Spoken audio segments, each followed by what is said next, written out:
और इस वक्त एक बड़ी खबर आ रही है जम्मू कश्मीर के राजौरी से। यहां एक और जवान के शहीद होने की जानकारी मिली है। अब तक कुल 2 अफसर और 3 जवान शहीद हो चुके हैं, यानी कुल 5 जो सैन्यकर्मी हैं वो शहीद हुए हैं जम्मू कश्मीर के राजौरी में चल रहे एनकाउंटर में। जम्मू कश्मीर के राजौरी में कल से मुठभेड़ चल रही है। एक और जवान के शहीद होने की जानकारी मिली है। अब तक 2 अफसर और 3 जवान शहीद हुए हैं। पिछले कुछ दिनों में जम्मू कश्मीर में आतंकी गतिविधियों में काफी तेजी आई है और लगातार आतंकियों के साथ मुठभेड़ चल रही है। हालांकि राजौरी में 2 अफसर और 3 जवानों की शहादत, बड़ा झटका। लेकिन आतंकियों को भी लगातार ढेर किया जा रहा है। कई टॉप कमांडर्स ढेर किए जा रहे हैं। अब तक 2 अफसर और 3 जवान शहीद हुए हैं राजौरी में चल रही मुठभेड़ में। हमारे सहयोगी रजत वोरा इस बड़ी खबर पर हमारे साथ जुड़ गए हैं। रजत, 2 अफसर 3 जवान शहीद हुए हैं, क्या जानकारी मिल रही है इस एनकाउंटर के बारे में अब तक?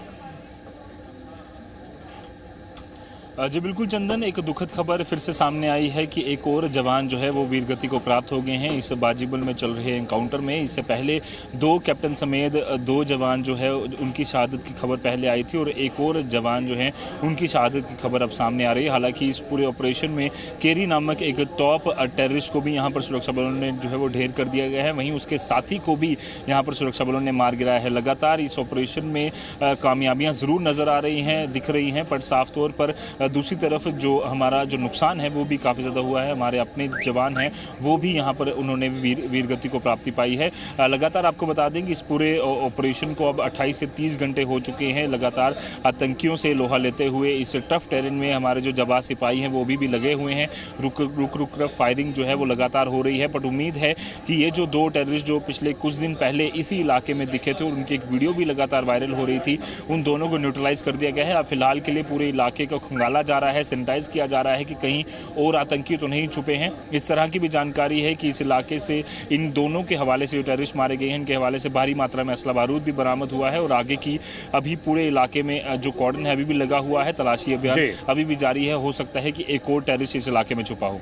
जी रजत, पिछले कुछ दिनों में जो मुठभेड़ हो रही है उसमें ऐसा देखने को मिल रहा है कि कैजुअल्टीज काफी ज्यादा हो रही हैं। ऐसे में निश्चित तौर पर यही उम्मीद की जाएगी कि जो छिपा हुआ आतंकी है उसे भी पकड़ लिया जाए और उसे भी ढेर कर दिया जाए। वहीं इन जवानों की शहादत के बाद देश में मातम है और खासतौर पर जो शहीदों के परिवार हैं वो गमजदा हैं। उन्हें गर्व तो है कि उनके घर के सपूत जो हैं भारत माँ की आन बान शान के लिए उन्होंने अपनी जान दी है, लेकिन गम है जो कि छिपाए नहीं छिपता। और जो तस्वीरें सामने आ रही हैं उसमें जवानों की शहादत के बाद घर वाले काफी गमज़दा नजर आ रहे हैं।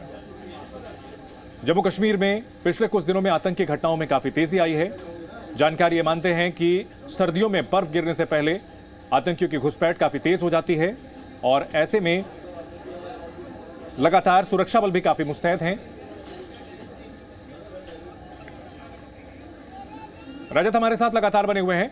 रजत, अगर बात की जाए पिछले कुछ दिनों में जो कैजुअल्टीज है वो काफी ज्यादा हैं, क्या आतंकी किसी नई रणनीति के तहत ये हमला कर रहे हैं, इस वजह से कैजुअल्टीज ज्यादा हो रही हैं, या फिर कोई और जानकारी मिल रही है?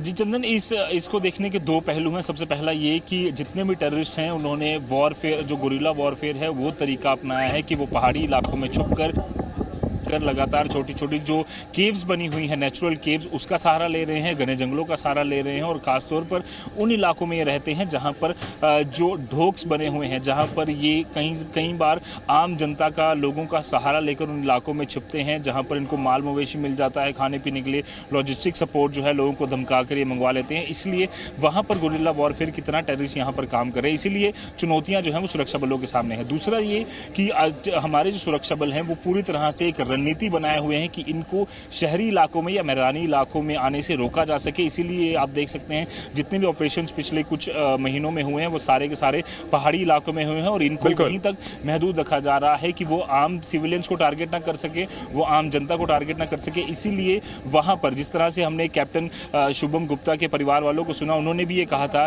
कि ये शुभम गुप्ता ने कहा है कि मेरा एक आखिरी काम रह चुका है, उसके बाद मैं घर वापस आऊंगा। वो आखिरी काम था केरी, जो कि डांगरी और कंडी का मास्टरमाइंड है उसे मार गिराना, उसे उन्होंने मार गिराया है। और अभी भी लगातार जो ये पूरा ऑपरेशन हुआ इसमें बड़ी कामयाबी हुई है। 2 टेररिस्ट को मारा, निश्चित तौर पर 2 टेररिस्ट को मारना बहुत बड़ी कामयाबी है, लेकिन रजत कहीं ना कहीं जो 5 सेना के जवान और अफसर शहीद हुए हैं ये उसकी बहुत बड़ी कीमत है। बहुत शुक्रिया इस पूरी जानकारी के लिए।